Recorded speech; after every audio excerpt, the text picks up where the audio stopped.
In late February 2022, Vladimir Putin initiated a full-scale invasion of Ukraine, prompting Western nations to offer support through the provision of weapons and resources without directly getting involved.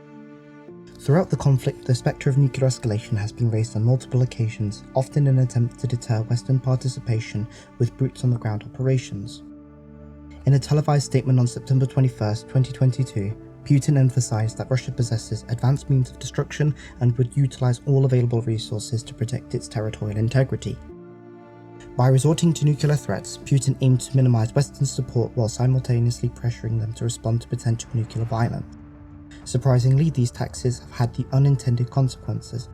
Rather than deterring Western support, Putin's nuclear escalation rhetoric has further emboldened Western leaders to provide additional weapons, equipment, and training to Ukraine. The US has become by far Ukraine's biggest donor, donating over $25 billion worth of military equipment and supplies, with the UK coming in second with $2.53 billion worth of military supplies and aid. This then begs the question, does nuclear deterrence truly work, or are nuclear weapons merely tools for leverage in conflicts such as the ones in Ukraine? In 1978, Bernard Brodie wrote in A Symbolic Destructibility of Nuclear Weapons that thus far from the chief purpose of our military establishment has been to win wars, from now on its chief purpose must be to avert them. It can have almost no other purpose. This notion has shaped the US and Soviet Union's strategic policies, which relied on the principles of mutually assured destruction. During the Cold War, policy leaders of nuclear-armed nations displayed rationality and restraint, ultimately avoiding direct confrontations and preventing a global nuclear conflict. Yet it remains challenging to definitely ascertain the role of nuclear deterrence in averting a world war, as it is difficult to attribute the absence of major conflicts solely to this factor. While nuclear weapons have not been utilised since the Second World War, statistical data presents a different perspective, casting doubt on their effectiveness in preventing conflicts or helping nuclear-armed nation-states achieve their objectives. A study analysing 348 territorial disputes between 1919 and 1995 found that nuclear-armed states were no more successful than their non-nuclear states in deterring conflicts. In fact, they proved to be less successful in achieving their desired outcomes. Notable examples illustrate this point even further. France and the United Kingdom, both of which possessed nuclear capabilities, failed to deter Egypt from nationalising the Suez Canal in the 1950s. Similarly, Argentina was undeterred by the potential for nuclear retaliation when it attacked and occupied the Falkland Islands. In order to explore the ineffectiveness of nuclear deterrence, this video essay will approach the topic through three distinct avenues. Firstly, this video essay will examine the definition of deterrence and the origins of nuclear deterrence as a strategic policy. Secondly, the video essay will delve into the shared characteristics of nuclear deterrence, allowing us to uncover the inherent flaws within the logical arguments supporting its use as a strategic policy. Thirdly, we'll delve into the case of the conflict in Ukraine, where Russia has employed nuclear deterrence as a means of exerting leverage over NATO members and escalate regional conflicts for maximum gains. Deterrence, at its core, involves dissuading someone from taking a particular action by creating an expectation or fear that the consequences of such action would leave them worse off than before.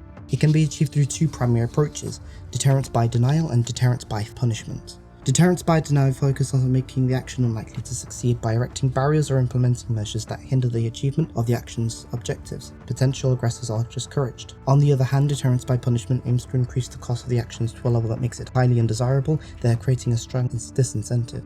Nuclear deterrence, as the name suggests, specifically involves the use of nuclear weapons as a deterrent. While many associate nuclear deterrence with the punishment, it actually combines elements of both deterrence by denial and deterrence by punishment. This hybrid approach recognizes that preventing nuclear war requires a multifaceted strategy.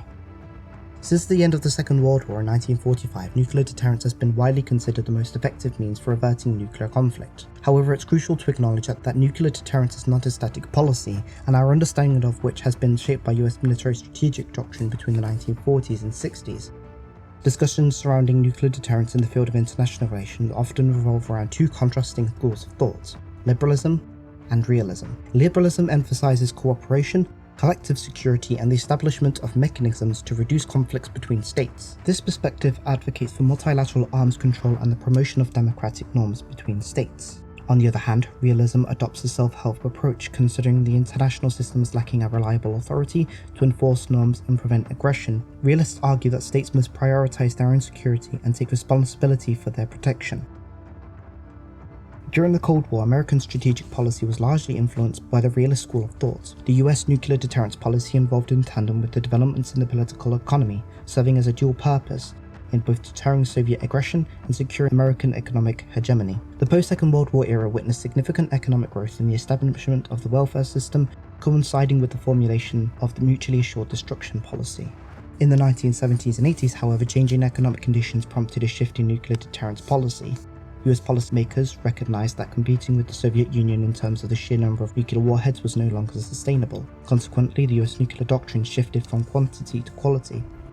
Meanwhile, the Soviet Union pursued the development and modernization of new warheads, while the US transitioned its nuclear policy to emphasize weapon denial systems. This marked a transition from a retaliatory approach to deterrence based on denial. In his article on the effectiveness of nuclear deterrence, Michael Maguire argues that there are three common features of nuclear deterrence and sheds light on inherent issues with each argument. The first common feature is abstract reasoning. Nuclear deterrence relies on a cost-benefit analysis rooted in mathematics and economics, often disregarding the complex international political climate. This aligns with the realist theory embraced by US and Soviet policymakers of that era. Realism simplifies the factors influencing state actions on the global stage, focusing primarily on the state security and survival in a self-help world with the lack of an overarching supersized state. However, this approach assumes rational thinking in highly stressful scenarios, expecting policymakers and leaders to act calmly and make calculated decisions. Unfortunately, this contradicts our understanding of human psychology. Maguire argues that humans fear losses more than gains, and the fear of losing something valuable often drives leaders to take greater risks instead of seizing on opportunities to change the political and military status quo in their favour. The reliance on rational thinking is an inherent flaw in nuclear deterrence as a strategic policy and cannot be taken for granted. The second common feature of nuclear deterrence, Maguire argues, is the absence of considering Soviet policies and interests in the theoretical debate. US nuclear strategy during the Cold War rarely accounted for how Soviet policymakers would react to various situations. Soviet intentions were taken to be for granted, and conflict in Europe was presumed to be avoided due to the deterrence provided by the nuclear umbrella protecting NATO. However, this perspective fails to consider the Soviets' limited objectives and the lack of interest in another global conflict. To substantiate the claim that the Soviet Union wanted to invade Europe, two conditions must be met. First, the Soviets must have had both the urge and capability for military aggression, and second, they should not have been deterred from such an action by the prospect of a conventional war. The former claim has some merits. Soviet forces had no intention of suppressing revolt, as seen in the 1956 Hungarian Revolution, and or invading other countries, such as in 1968 in Czechoslovakia as a reaction to the Czechoslovakian communist reforms, or the Soviet invasion of Afghanistan in 1979 at the behest of the communist government situated in Kabul. As to the latter claim, even without the presence of nuclear weapons, such an invasion would have been unlikely in most cases. The devastation suffered by the Red Army and its people made a conflict in Europe of little tangible value. That also doesn't account for the fact that had such a war occurred, there would have been very few objectives for the Soviets to pursue, other than keeping the Americans out of Europe. The third common feature of nuclear deterrence is the punitive tone employed. Nuclear deterrence as a policy relies on the capacity to inflict punishment as a deterrent against any potential adversary. This often requires portraying the Soviet Union as a regime deserving of punishment. The legitimacy of nuclear deterrence theory as a national strategic policy depended on fueling hostilities rather than easing them. The Soviet Union had to be viewed as an enemy to justify a punitive policy that would result in the complete destruction of a state in the event of nuclear escalation. This punitive policy and tone extends beyond the Cold War era and can be observed in the contemporary military thinking. In the 2018 Nuclear Posture Review reflects the continuation of that punitive policy from the Cold War era. The review states that any North Korean nuclear attack against the United States or its allies and partners is unacceptable and will result in the end of that regime. There is no scenario in which the Kim regime could employ nuclear weapons and survive. US and Republic of Korea policymakers fully understand the implications of attempting to destroy the North Korean regime, which would likely further lead to nuclear exchanges. As a policy option, regime destruction is impractical. It restricts strategic planning at a national level, while limiting other leverage options for deterrence. By defaulting to regime destruction, it leaves limited responses to a wide range of issues. Moreover, the NPR review fails to indicate under what circumstances the North Korean regime would engage in nuclear escalation, or why North Korea should be subjected to extreme measures compared to other potential aggressors. These same limitations also affected military strategic planners during the same Cold War period. Given the myriad of ways US and its allies could have been attacked, if every response was nuclear escalation, This limited any strategic option available that could have been handled by more conventional options.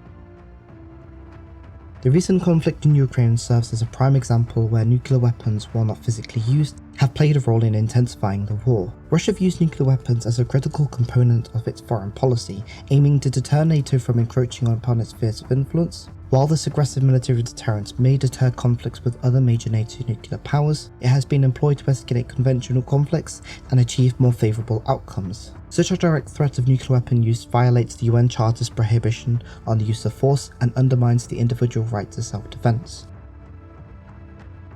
Russia's nuclear doctrine can be summarized as escalate to de-escalate. This doctrine can be divided into two periods, before and after 2014. Prior to the annexation of Crimea, Russian nuclear deterrence revolved around the potential use of nuclear weapons in regional conflicts under critical circumstances, when conventional means proved insufficient. However, the specific circumstances justifying the use of nuclear weapons were vaguely defined. With the annexation of Crimea, the role of nuclear weapons expanded to encompass the state's existence, territorial integrity, and survival. They became an integral part of Russia's strategy against NATO and its hybrid war in the Donbass region. This shift transformed nuclear deterrence from deterring potential conflicts to leveraging foreign policy objectives. During the invasion of Ukraine, Vladimir Putin made a statement stating, "No matter who tries to stand in our way or create threats for our country and our people, they must know that Russia will respond immediately and the consequences will be like anything you've ever seen in history." This quote represents a clear line in the sand that any actions that are perceived to threaten the country, its people and the regime. Similar to how US strategic nuclear policy was vague in its wording, the same applies here. There is no clear mention of what type of threat or scenario would warrant a full nuclear response. Neither is there any mention of the scale of the response according to the threat level posed. What this statement is consistent with nuclear rhetoric from other nuclear powers since the Cold War and signifies a change in Moscow's nuclear strategy. What would a nuclear escalation, however, look like? There are two foreseeable scenarios for the Kremlin which could potentially justify a nuclear response. First, the need for credible information regarding a ballistic missiles launched towards Russian territory, and second, any attack on any military infrastructure that could hinder a successful nuclear response. Although these conditions have not been met, it raises the question of whether the war in Ukraine qualifies as an existential threat to Russia, thus invoking Russian nuclear doctrine. If so, nuclear weapons are already being employed with the potential for catastrophic escalation without shots being fired. Advocates of nuclear disarmament, particularly liberalists, argue that renouncing nuclear weapons would not compromise national security, because nuclear deterrence is inherently unreliable. These proponents seek to utilize established mechanisms and promote cooperation to establish norms surrounding nuclear disarmament.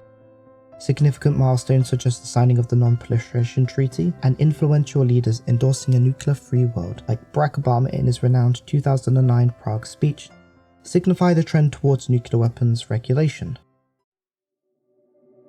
Even from a realist perspective which traditionally dominates the foreign policies of many nuclear states, achieving nuclear disarmament was seen as feasible. After the Cold War, a group of US strategists with extensive national security experience contemplated the possibility of retiring or significantly reducing the US nuclear arsenal. To some degree, this objective has been achieved. US nuclear stockpiles have decreased significantly since the Cold War period.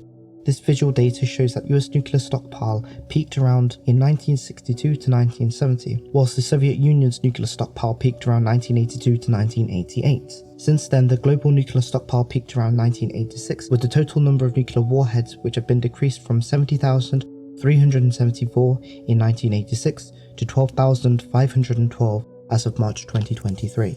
During the same time period, while it's not favourable, relations with China and Russia were stable, coupled with the absence of significant challenges to US dominance provided an opportunity to seriously consider nuclear disarmament. These strategists believed that the US strategic and national interests could be preserved without relying on nuclear deterrence, as conventional forces could serve as a suitable alternative.